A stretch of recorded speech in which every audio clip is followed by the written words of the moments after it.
20 ans après le naufrage du Joola, le passé n'a pas réussi à atténuer la douleur. 20 ans après la plus grande catastrophe maritime du monde, les familles des victimes n'arrivent toujours pas à faire leur deuil.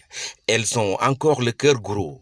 Cette peine est exacerbée par la non-satisfaction des 5 points du mémorandum déposé depuis 2007 sur la table du gouvernement.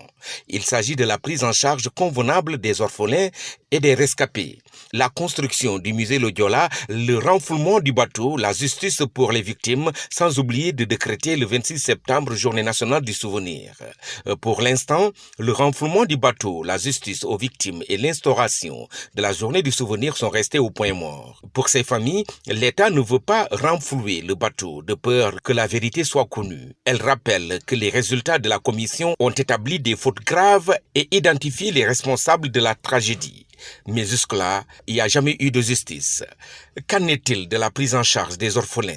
Au lendemain du naufrage, près de 1900 orphelins mineurs avaient été recensés et le gouvernement avait pris l'engagement solennel de les prendre en charge. Cet engagement ne commencera à voir le jour que 10 ans après, c'est-à-dire en 2012, avec seulement 696 prises en charge par l'Office national des pupilles de la nation. Les autres orphelins ont entre-temps atteint l'âge de la majorité, fixé à 18 ans, sans compter les différentes omissions.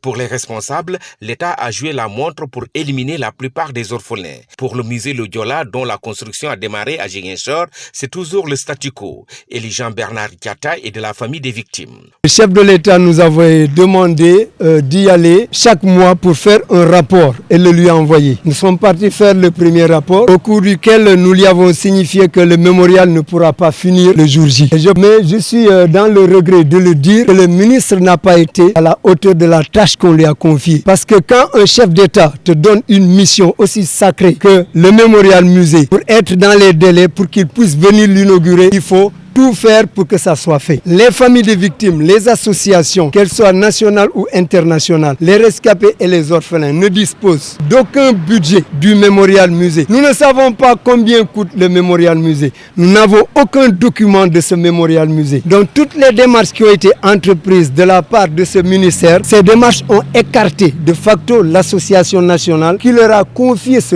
Aujourd'hui, le comité demande aux députés de la nouvelle législature de trouver le moyen de faire du 26 septembre une journée nationale du souvenir.